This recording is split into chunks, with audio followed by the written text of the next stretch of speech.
again. Welcome to class 689. 689. All right, let's do 2 paragraphs and then go to learn to speak up. Focus pack.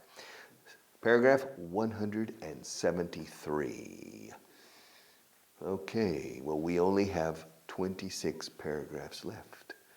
How many paragraphs do we have left? We have 26 paragraphs left. Will we finish the paragraphs before class 800? Of course we will. Querer es poder, right? Where there's a will, there's a way. Where there's a will, there's a way. Everything is possible if you apply your will. All right. Nothing is impossible, correct? Correct. Even learning English, for you. All right, paragraph 173. It was such an exciting movie that I forgot when it was over to call Charlie. I was supposed to call him because we had made plans to meet at a restaurant near his house. It wasn't until about an hour later that I remembered to ring him. Pobre Charlie, el pobrecito. Poor Charlie. He was, where's Richard? He didn't call me. He didn't call me. No me llamó. Aquí en España se dice, no me llamó. En inglés, no me llamó. All right, he didn't call me. He hasn't called me is also correct, but we don't say it. We say he didn't call me. It was such an exciting movie. It was such an exciting movie. Wow. Yeah, I was sitting on the edge of my chair, on the edge of my seat. Sí, estaba sentado en el borde de mi asiento, de mi butaca, digamos, de la emoción de la película. It was such an exciting movie that when it was over, I forgot to call Charlie. Charlie was waiting for my call. I forgot to call Charlie. Yes, I was supposed to call him. Otra vez supposed to, como ayer. I was supposed to call him. Se supone que tenía que haberle llamado. I was supposed to call him. Pronunciación. I was supposed to. I was supposed to call him because we had made plans. Pluscuamperfecto. Habíamos hecho planes. We had made, those des duras, we had made plans to have dinner, no? Yeah. Well, we had made plans to meet, reunirnos, at a restaurant near his house. Not near my house, near his house. Yeah, but I was supposed to call him after the movie, because we had made plans to meet at a restaurant near his house. It wasn't until about an hour later that I remembered Charlie, to call him, to ring him, to ring, to call. Se dice más call, pero ring también está muy bien. To call, to ring, to telephone him, pero no se dice. To phone him, casi no se dice. To ring him and to call him. To call se dice el 95% de las veces. To call. Call me. Call me. Call me up. También. It was such an exciting movie. It was una película tan emocionante. It was such an exciting movie that when it was over, I forgot to call Charlie. Yeah. Ah, mira. Syntaxis. It's a different syntax here. It was such an exciting movie that I forgot, when it was over, to call Charlie. It was such an exciting movie that when it was over, I forgot to call. Okay, bye. It doesn't matter. Different syntax. El perro está en la calle está el perro. That's changing the syntax. Of course, in Spanish, el perro está en la calle. The dog's in the street. But if your name is Luis de Góngora, you'd say in the street is the dog. All right. So but in this case, it was such an exciting movie that I forgot when it was over to call Charlie. I was supposed to call him because we had made plans to meet at a restaurant near his house.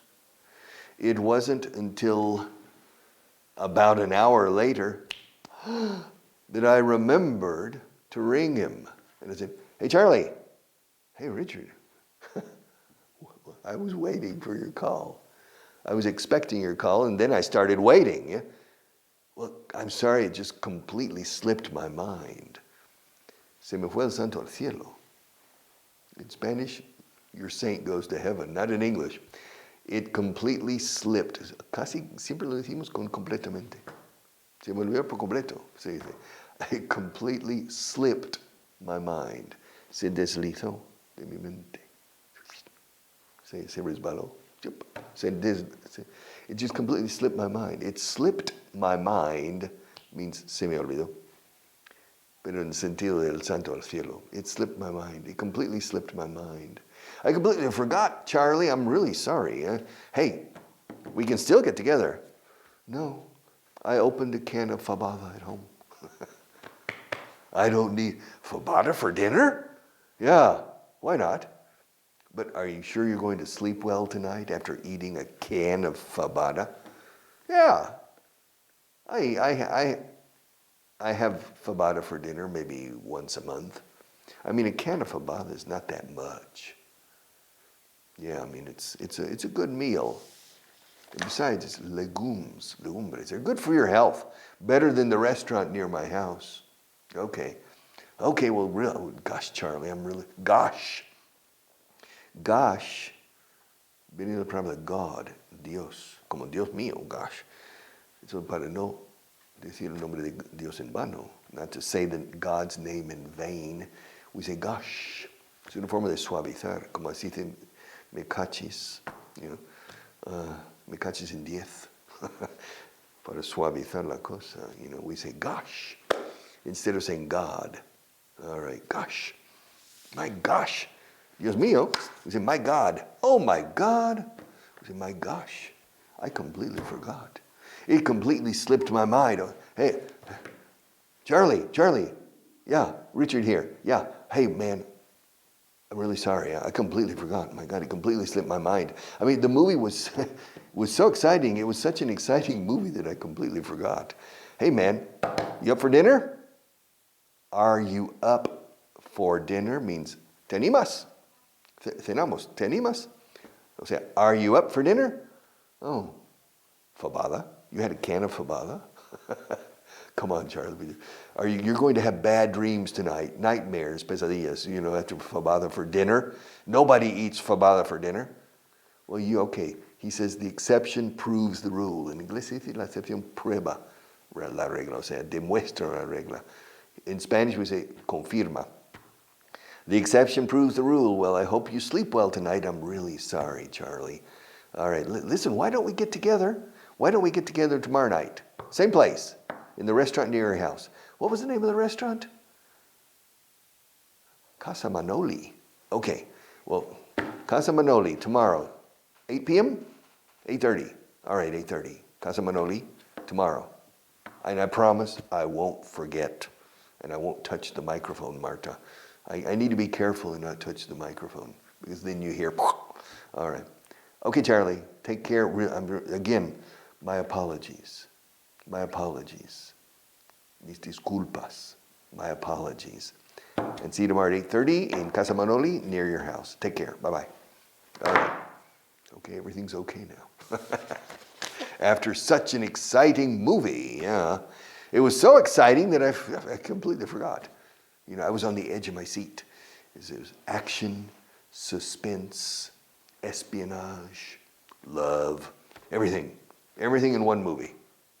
And I completely forgot about poor Charlie. And he ate a fabada, can you believe it? Yes.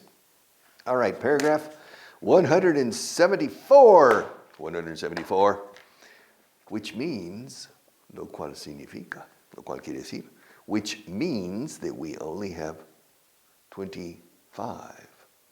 Yeah, we only have 25 paragraphs left.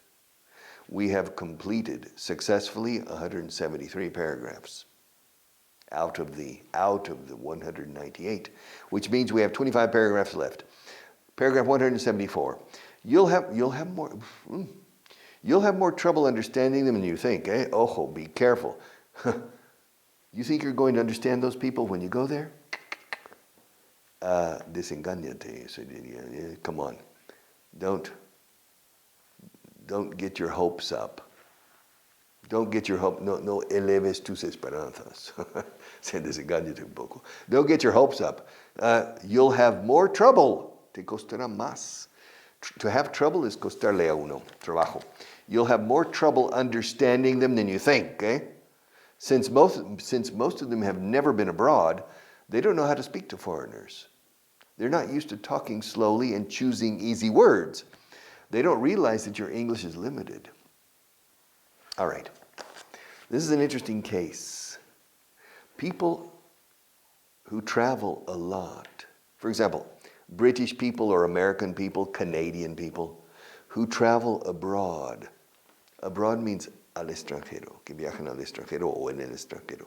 People who travel abroad a lot learn to speak more clearly in Spain, France, Germany, Italy, etc. So they, hello, yes, I would like, to the waiter, I would like a tortilla española, please. All right. And so the waiter usually understands, because these people have experience traveling, and they have experiencing dealing with people who don't always understand them 100%. And so they have learned to speak more clearly and more slowly. But people who have never experienced foreigners, who have not traveled or have not received foreigners, they don't have experience, and they think, well, if the waiter speaks a little bit of English, yeah, I think I'll have a Spanish omelet. I think I'll have a Spanish omelet. Maybe the waiter understands Spanish omelet, but he doesn't understand. I think I'll have. Creo que tendré. O sea, creo que pediré. Se dice mucho I think in inglés cuando todo mundo dice, I think I'll have a Spanish omelet. And so they don't understand. Many people, if they don't have experience dealing with foreigners, they don't know how to speak English in order to be understood. They don't realize. And so they use the natural colloquialisms in English. And of course, people in Madrid, Barcelona, Rome, Milan, Munich, Hamburg, Paris, they don't understand. Yeah, I'd like to everything else, blah. And they don't understand. Yes, I would like to have another set of pencils, please. Okay, fine. Then you understand. I mean, you understand me because I know how to speak to you. You see. But if a person comes here from Nebraska and sits down in front of this and says, hi, everybody. Real pleasure to be here. I'm here to teach, I suppose I'm here to teach English, but I don't really know where to start. I mean, this lady Marta has told me I need to start maybe on this paragraph number 174. Is that where we start? I said, wow. What language does he speak? Is that Quechua? You don't know what language. I'm exaggerating, but not too much, not too much. People go to London and says, no me entero de nada. Well, the same thing happens to me. I go to London and say, I don't understand these people. The people in London, it's difficult to understand these people in London. All right. But in any case, you'll have more trouble understanding them than you think. Te costará más trabajo entenderles de lo que tú piensas o tú crees. You'll have more trouble understanding them than you think. Puesto que la mayoría de ellos, since most of them have never been abroad, se nunca han ido al extranjero. Since most of them have never been abroad, they don't know how to speak to foreigners. They don't know how to speak to foreigners. No saben hablar con extranjeros. Since, puesto que la mayoría nunca han estado en extranjero, no saben hablar con extranjeros para que se entienda la cosa. Since significa puesto que, dado que. Since they've never been abroad, they don't know how to speak to foreigners. They're not used to talking slowly and choosing easy words. They're not used to, no están acostumbrados a hablar despacio. They're not used to talking slowly and choosing easy words. For example, there's a window over there, and I can see the people outside in the street walking in the street. And if I see a strange person, really strange person walking, I say to you, Paula, look at the strange person outside. And of course, you will turn and look because you understand me. But our friend from Nebraska or from London would say, hey, Paula, check out the weirdo. So, check out the weirdo means literalmente verifica el rarito. Check out means look out. Check him out. Check it out, man. Check out the weirdo. And so they go to a natural speech that they use with other natives, and they assume that you understand. And of course you don't. And usually you don't say, excuse me, could you repeat? I don't understand. So well, I said, check out the, look at the person. Look at that person. He's really strange. And then yes. All right. So in this case, you'll have more trouble understanding them than you think. You'll have more trouble. Ojo, cuidado, Desengáñate un poco. You'll have more trouble understanding them than you think. Since most of them, la mayoría de ellos, since most of them have never been abroad, since most of them have never been abroad, they don't know how to speak to foreigners. They're not used to talking slowly and choosing easy words. They don't realize, no se dan cuenta, that your English is limited, They think, well, they don't realize that your English is not perfect. And so they don't take into consideration your limitations. They think, well, everybody speaks English. Yeah, because the English-speaking world is the boss. We're the most powerful country in the world, the Americans, so everybody should speak English, right? Well, no, not necessarily. You know, it's interesting. When you encounter people who have very little or no experience listening to foreigners, sometimes they don't understand. In 1974, I was on a train from Geneva, Switzerland to Madrid. And the train crossed southern France to San Sebastian. And then from San Sebastian to Madrid, the train. 1974. And I spoke Spanish well. But of course I had an accent. In fact, phonetically, I spoke Spanish better then than I do now, phonetically. Because as you get older, the phonetics become more problematic. But I was sitting in a train compartment, the classical train compartments where people sit opposite each other in the train. And there are only 3 people in the compartment, in the train compartment. Myself, and opposite me was an old man, maybe 80 years old, probably Basque, con la boina vasca, and with a cane, baston. It was sitting like this. It was very typical. Yeah. Next to him was his granddaughter, probably. I think it was his granddaughter, and she was probably 25 years old. And we struck up a conversation. Entablamos una conversación. Ahora entablar, we struck up. To strike puede ser golpear. To strike también es encender una cerilla, to strike a match. Strike también, strike is un strike en los bolos, en pleno, a strike. También un hallazgo. Oro, hemos encontrado a gold, a strike, to strike gold. But to strike up is for a conversation. To strike up a conversation. Now don't worry, you don't need to remember this. You can say to start, comenzar, empezar, entablar una conversación. To start a conversation. And we started talking. And no problem, but her grandfather could not understand me. And he said, ¿Qué ha dicho? Que abuelo ha dicho tu. Ah.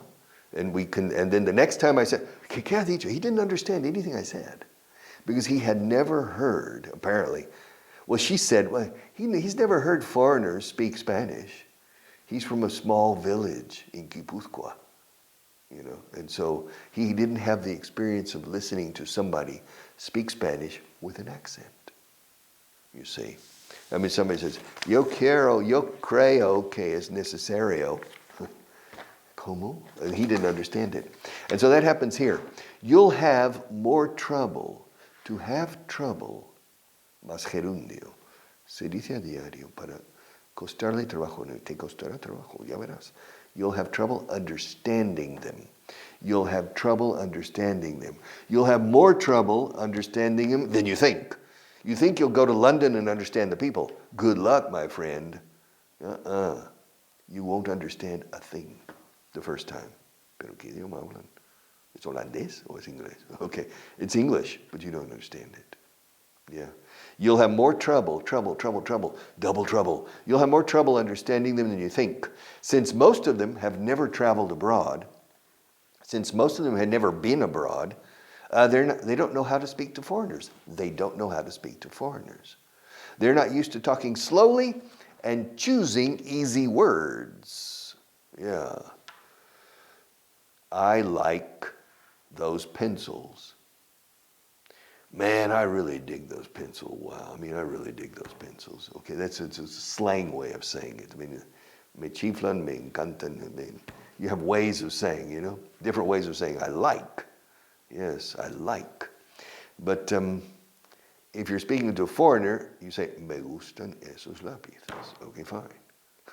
I like those pencils. I really dig those pencils, man. They're out of sight. I mean, they're la pera, la repera. You don't speak like that to a foreigner because they don't understand you, okay?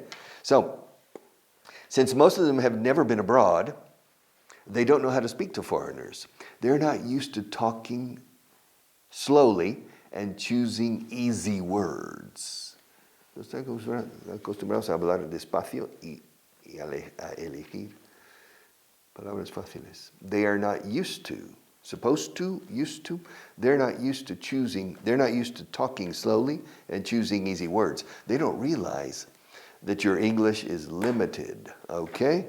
They don't realize that your English is limited. All right, my friends, learn to speak up. We still have a little bit of time. I'm not going to finish this today, but we can start.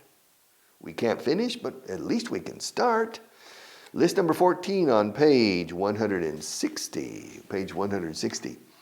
This is phrasal verbs again. Remember, we have 12 lists with phrasal verbs. He mirado con detenimiento tu currículum.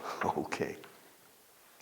I've looked through your resume. Okay. I've looked through your resume. I've looked through. All right, look through. Okay. I've looked over. También nos vale. I've looked over. Okay, your resume. I've gone over your resume. I've gone over is concienzudamente, thoroughly. All right, conscientiously. I've looked through your resume. Resume, strange word. It's an American word in Canadian. In Great Britain, your CV. Tu CV, curriculum vitae. Curriculum vitae. CV. I recommend CV. Because in Europe, people say CV. However, in the United States, in Canada, resume. Resume, con dos acentos, dos tildes. It's not an English word. It's a French, and I don't think it's a French word either. I think it's a Frenchified invention. It's a strange word. I really don't know. I should look up the etymology of resume. Resume. But in the U.S., in the U.S., Marta's wearing the headphones. Todavía está un poco tocada. Yes, I treat her very badly. Yeah?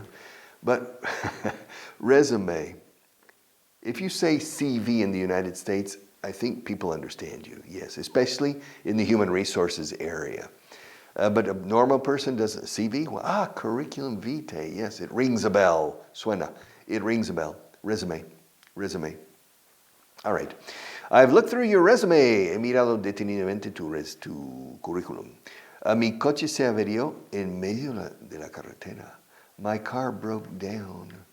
In the middle of the highway, in the middle of the road, in the middle of the motorway.